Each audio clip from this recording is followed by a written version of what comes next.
अब इकोनॉमिक्स की तैयारी होगी और भी आसान। UGC NET PGT economics assistant professor CUET PG के लिए हमारा बेसिक टू एडवांस कोर्स अब मंथली सब्सक्रिप्शन बेसिस पर उपलब्ध है।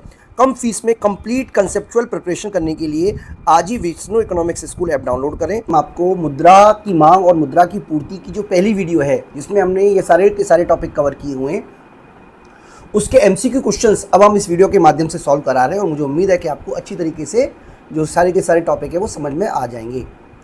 तो जैसा कि आप देख पा रहे हैं, ये हमने सबसे पहले जो नोट्स है वो हमने कवर किए हुए और ये आपको हमारी एप्लीकेशन विष्णु इकोनॉमिक्स स्कूल के फ्री स्टडी मटेरियल में मिल जाएंगे, तो आप वहाँ से इसको डाउनलोड भी कर सकते हैं। और ये हमारे क्वेश्चंस मतलब इसी के बेस पर हमने नोट्स के बेस पर ही सारे के सारे एमसीक्यू हैं, तो आप ये वीडियो के माध्यम से इसको देखने के बाद आप इनको सॉल्व करेंगे, ज़्यादा बेटर तरीके से आपको समझ में आएगा। तो क्वेश्चन नंबर 1 कह रहा है कि वस्तु विनिमय प्रणाली में खोज लागत, जिसको हम सर्च कॉस्ट कहते हैं, और प्रतीक्षा असुविधा के संबंध में कौन सा विचार कथन सही है। यानी कि आपको बताना है कि जब खोज लागत होती है या वस्तु विनिमय प्रणाली में असुविधा होती है तो इसमें क्या क्या चीज़ें आती हैं। तो इसके अंदर सबसे पहला है कि खोज लागत का संबंध उस समय और प्रयास से है जो उपयुक्त विनिमय खरीदारों को खोजने में लगता है। बिल्कुल ठीक बात है भाई, वस्तु विनिमय प्रणाली में आपकी सबसे बड़ी प्रॉब्लम यही है कि आपको जो वस्तु चाहिए उसके लिए आपको टाइम लगता है। बस मुद्रा ने तो इस समस्या को बहुत इजी कर दिया है। अब आपको जो पैसा चाहिए आप पैसा दो और आप सामान खरीद सकते हो, लेकिन वस्तु विनिमय प्रणाली में इतना आसान नहीं था। इसके अलावा प्रतीक्षा की असुविधा विनिमय भागीदार मिलने तक या असंतोष को दर्शाती है। बिल्कुल ठीक बात है। मान लीजिए आपको एक टीवी खरीदना है, मान लीजिए मैं आपको एक एग्जाम्पल के थ्रू समझाने की कोशिश करूँ। मान लो आपके पास कार है या आपके पास टीवी है और आपको कार खरीदनी है, तो आपको एक ऐसा व्यक्ति चाहिए जो कार बेचना चाहता हो और टीवी खरीदना चाहता हो। अब इसको मतलब होता है सर्च कॉस्ट, आपको ढूंढना पड़ेगा। इसके अलावा ये आज के आज तो मिल नहीं जाएगा। मान लीजिए आपकी आवश्यकता हुई 29 मई को, ठीक है, 2026 में, लेकिन हो सकता है कि आपको ढूंढने में 1 महीना, 1 साल या 1 हफ्ते का भी समय लगे। तो इसका मतलब है कि ये दोनों ही कथन सही हैं और इस हिसाब से देखा जाएगा तो जो फर्स्ट है उसका सी बिल्कुल सही आंसर माना जाएगा। अगला कह रहा है कि यदि अर्थव्यवस्था में राम अपना स्कूटर बेचकर कार लेना चाहता है। बिल्कुल ठीक बात है, राम अपना स्कूटर बेचना चाहता है और कार खरीदना चाहता है, लेकिन उसे ऐसा व्यक्ति नहीं मिल रहा जो कार के बदले स्कूटर लेने को तैयार हो। तो इसको बोलते हैं दोहरी गणना का दोहरी आप कह सकते हो दोहरे संयोग का अभाव। इसको बोलते हैं दोहरे संयोग का अभाव। यानी कि इस स्थिति में दोहरी इच्छा का संयोग जिसको इसने बोला हुआ है वही इसका सही आंसर है। तो सेकंड का जो बी आंसर है वो सही है। थर्ड क्वेश्चन कह रहा है कि वस्तु विनिमय प्रणाली में मूल्य संचय करने की क्षमता का अभाव होता है। बिल्कुल ठीक बात है, मूल्य संचय करने की क्षमता का अभाव होता है क्योंकि वस्तु विनिमय प्रणाली में आपको बड़े जगह की आवश्यकता होती है। बिल्कुल ठीक बात है। इसके अलावा इसका मूल्य समय के साथ घटने लगता है, ये भी ठीक बात है। मतलब मूल्य संचय क्यों नहीं होता, ये तो मूल्य का संचय। इसके अलावा क्या शामिल नहीं है, इसमें ब्याज की गणना नहीं कर सकते। देखिए ये सारा तो मूल्य संचय में आता है, मूल्य संचय में आता है, लेकिन ये जो आता है ये आता है उधार लेन देन। तो ये उधार लेन देन नहीं होने की वजह, इसका मतलब ये जो है थर्ड का डी वो बिल्कुल सही माना जाएगा। फोर्थ क्वेश्चन कह रहा है कि यदि वस्तु विनिमय प्रणाली में स्थगित भुगतान का अभाव यानी कि लैक ऑफ डेफर्ड पेमेंट निम्नलिखित में से किस आर्थिक गतिविधियों को सबसे अधिक प्रतिकूल रूप से प्रभावित करता है। दोस्तों उधार लेन देन की क्रिया को सबसे ज़्यादा प्रतिकूल प्रभावित करता है। यानी कि इस हिसाब से देखा जाएगा तो ये जो सेकंड है साख बाजार को और ऋण लेने और पूंजी बाजार को सबसे ज़्यादा प्रभावित करता है वस्तु विनिमय प्रणाली में स्थगित भुगतान का अभाव। मुद्रा की परिभाषा पर आ जाते हैं दोस्तों। मुद्रा की परिभाषा में कानूनी परिभाषा का मतलब है कि सरकार द्वारा मुद्रा को वैधिक रूप से घोषित किया गया हो, अनिवार्य रूप से स्वीकृत हो, इसको बोलते हैं मुद्रा की लीगल डेफिनेशन।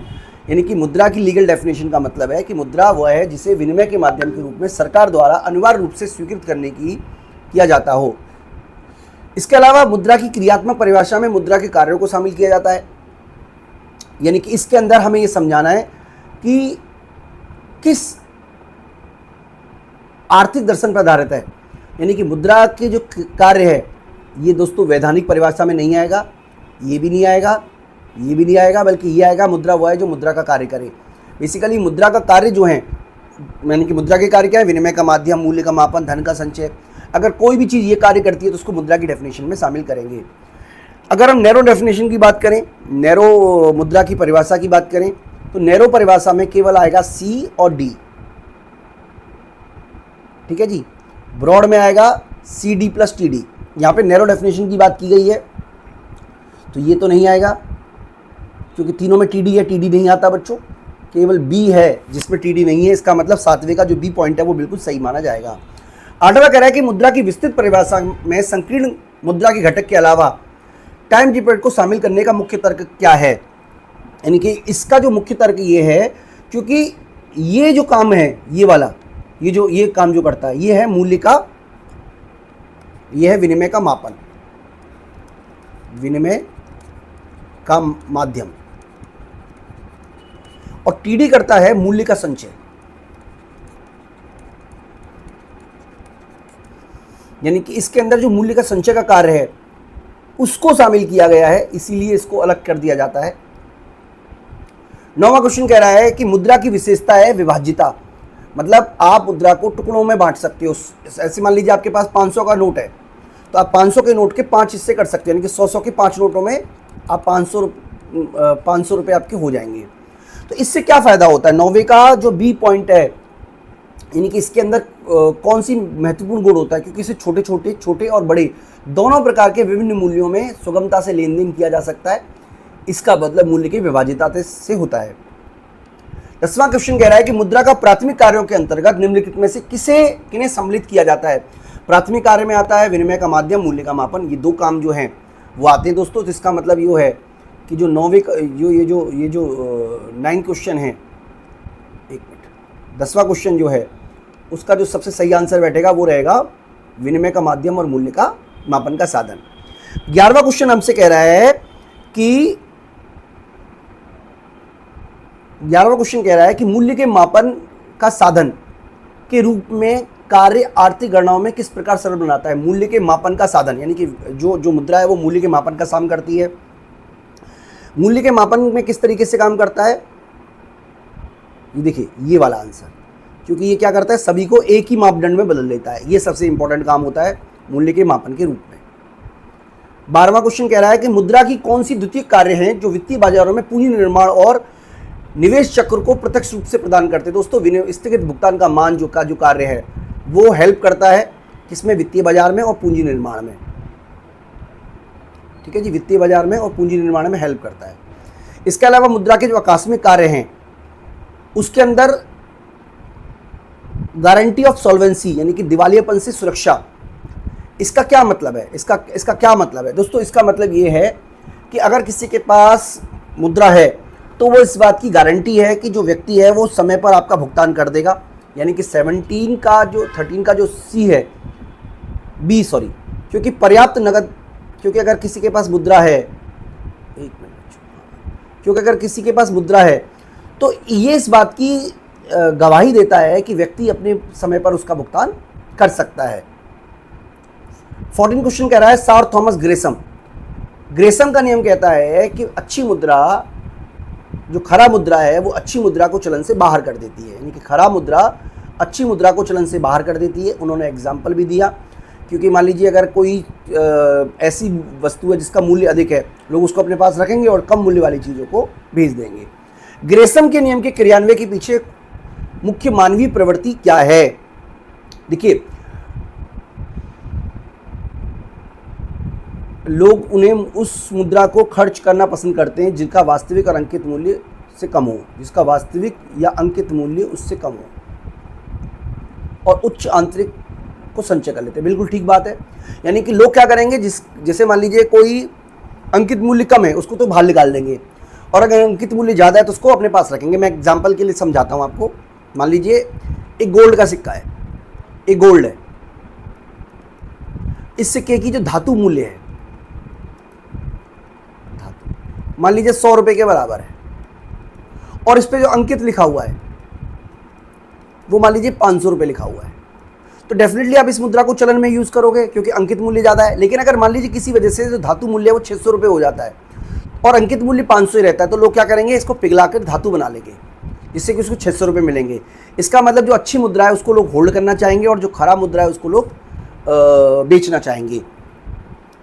17 क्वेश्चन कह रहा है कि मान लीजिए ऐतिहासिक काल में सोने और चांदी सिक्कों का विनिमय दर 1 और 1 है। मान लीजिए हमने कहा कि सोना भी 1 का है और चांदी भी एक की है। ये सोने का सिक्का है और ये चांदी का सिक्का है। लेकिन समय के साथ साथ सोने का मूल्य बढ़ गया, इसका मूल्य बढ़कर हो गया मान लीजिए 100 रुपये और इसका मूल्य हुआ 50 रुपये। तो लोग क्या करेंगे, चांदी के सिक्कों का तो चलन में रखेंगे, लेकिन सोने के सिक्कों को क्या करेंगे, रिजर्व से बाहर कर देंगे। यानी कि लोग क्या करेंगे, सोने के सिक्कों को संचित कर लेंगे या गला देंगे और जिससे वो चलन से बाहर हो जाएगा। 17 क्वेश्चन पर आ गए। 17 कह रहा है कि मुद्रा के ऐतिहासिक विकास क्रम के अंतर्गत वस्तु मुद्रा का सबसे महत्वपूर्ण पहचान क्या है। दोस्तों, वस्तु मुद्रा के अंतर्गत सबसे बड़ी पहचान ये है कि इससे वस्तुओं को खरीदा जाता था, यानी कि इनसे इन वस्तुओं का स्वयं और अंतरित या आंतरिक मूल्य होता है। यानी कि जो वस्तु, जैसे मान लीजिए आपने कोई वस्तु खरीदी, गाय है, नमक है, अनाज है, उनका खुद का मूल्य होता है, उनका अंकित मूल्य नहीं होता बल्कि उनका आंतरिक मूल्य होता है। अगला क्या है, क्वेश्चन है कि वर्तमान में भारत में कागजी मुद्रा जारी करने में भारतीय रिजर्व बैंक कौन सी प्रणाली का यूज़ करता है। दोस्तों, भारत में जिस प्रणाली का यूज़ होता है उसको बोलते हैं मिनिमम रिजर्व सिस्टम। इसके तहत सरकार को 200 करोड़ रुपए की संपत्ति अपने पास रिजर्व रखनी पड़ती, जिसमें से 115 करोड़ का गोल्ड होना अनिवार्य है। यानी कि ऐसा देश जहाँ पर हजारों करोड़ों के घोटाले हो जाते हैं, वहाँ पर 200 करोड़ उतना ही जितना समुद्र के अंदर एक चम्मच पानी। तो इसका मतलब भारत में बहुत कम रिजर्व रखने के बाद भी भारत जो है वो असंख्य मात्रा में नोट छाप सकता है। और आरबीआई द्वारा जारी किए गए नोट अपरिवर्तित मुद्रा होते हैं, यानी कि उनको आप गोल्ड में बदल नहीं सकते। इसके अलावा 19 क्वेश्चन कह रहा है कि कागजी मुद्रा के निर्गमन की पूर्ण अक्षरीकृत प्रणाली फुल रिजर्व सिस्टम की सबसे बड़ी सीमा क्या है। दोस्तों, सबसे बड़ी सीमा जो इसकी है वो ये है कि यह प्रणाली लोचीन है, यानी कि इस प्रणाली के अंतर्गत आपको 100 का गोल्ड अगर है तो आप 100 रुपये ही जारी कर सकते हो, नोट जारी कर सकते हो। अगर बाजार में विक्रय बढ़ जाता है, अगर लेन देन बढ़ जाता है, तो आप उसके बावजूद भी आप इस नोट को नहीं जारी कर सकते।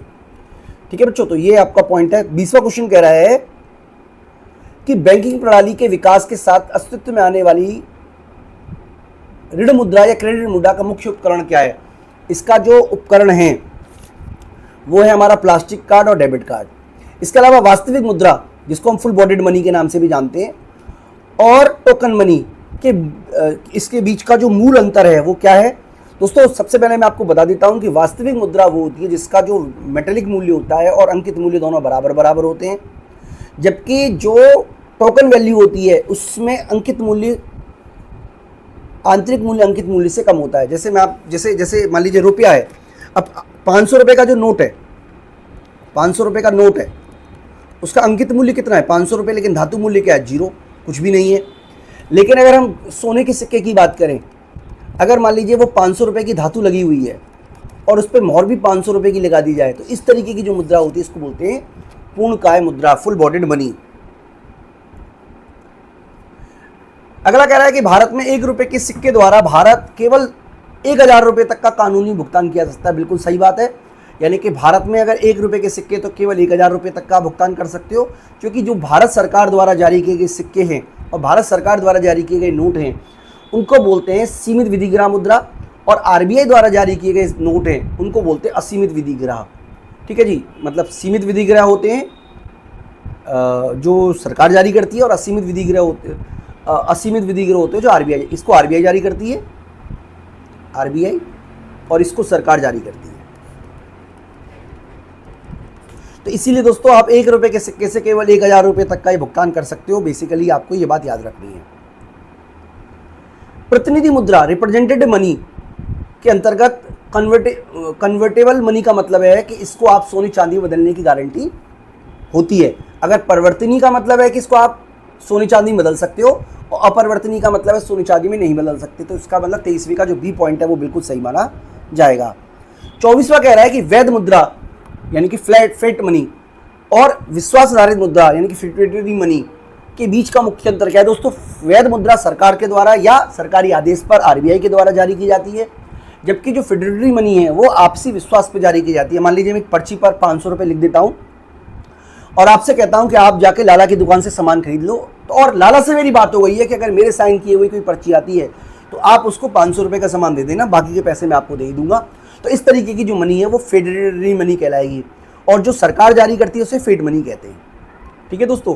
अगला है हॉट मनी क्या होती है। देखिए हॉट मनी का मतलब होता है, ये वो पैसा होता है जो बहुत तेजी से एक देश से दूसरे देश में आता है उच्च लाभ की भावना से। मान लीजिए सपोज कीजिए रेट ऑफ इंटरेस्ट भारत का है 10% और अमेरिका का है 11%। मान लीजिए मैं इसको स्टार बोल देता हूँ, तो सारा पैसा भारत से निकल के अमेरिका चला जाएगा। और अगर मान लीजिए उल्टा हो जाता है, भारत में आता है 10.5 और अमेरिका में है 10, तो सारा का सारा पैसा भारत में आ जाएगा। ये बहुत तेज़ी से आता है पर डे, इसमें बहुत ज़्यादा उथल पुथल होती है, इसलिए इसको हॉट मनी कहते हैं। यानी कि यह पूंजी उच्च लाभ की तलाश में बहुत तेज़ी से एक देश से दूसरे देश में चली जाती है। किसी अर्थव्यवस्था में हॉट मनी का अचानक बड़े पैमाने पर बाहर निकलना का क्या नकारात्मक प्रभाव पड़ेगा दोस्तों। इससे क्या होगा, बहुत सारा पैसा विदेश में चला जाएगा, जिससे कि विनिमय दर में भारी गिरावट आ सकती है और शेयर मार्केट क्रैश कर सकता है। ऐसे एग्जाम्पल कई सारे देखने को मिले भी हैं। निकट मुद्रा या नियर मनी की मुख्य विशेषता क्या है दोस्तों। इसे आप बहुत जल्दी से बिना किसी नुकसान के शीघ्रता से नकदी में बदला जा सकता है। तो ये जो बी पॉइंट है वो बिल्कुल सही है। इसका निम्नलिखित वित्तीय संपत्ति में से किसे निकट मुद्रा की श्रेणी में नहीं रखा जाता। इसको नहीं रखा जाता, बड़ी कंपनियों के वित्तीय शेयर और बॉन्ड को नहीं रखा जाता, बाकी के सारे निकट मध्य में आते हैं। 29वां कह रहा है कि जो ट्रेजरी बिल है उसको इतना ज़्यादा सुरक्षित क्यों मानते हैं दोस्तों। ट्रेजरी बिल के बारे में मैं आपको और डिटेल में कराऊंगा। फिलहाल आप ये समझ लीजिए क्योंकि ट्रेजरी बिल सरकार द्वारा जारी किए जाते हैं और इस पर पूरी तरीके से सरकार की गारंटी होती है, ये बिल्कुल भी नहीं डूबते, इसीलिए ट्रेजरी बिल को सबसे सुरक्षित माना जाता है। इसके अलावा 13 क्वेश्चन कह रहा है कि आकस्मिक कार्य के रूप में बियरर ऑप्शन का क्या मतलब है। बियरर ऑप्शन का मतलब होता है कि जो व्यक्ति है उस पैसे को अपनी इच्छा अनुसार खर्च कर सकता है, जब चाहे तब, जहाँ चाहे तब। यानी कि यह धारक को पूर्ण स्वतंत्रता देता है कि अपनी इच्छा के अनुसार धारक इसे जब चाहे जहाँ चाहे तब खर्च कर सकता है। दोस्तों इस तरीके से हमने 30 क्वेश्चन कंप्लीट कराए। इसके नोट्स आपको हमारी एप्लीकेशन विष्णु इकोनॉमिक्स में मिल जाएंगे। दोस्तों इस वीडियो में इतना ही, थैंक यू।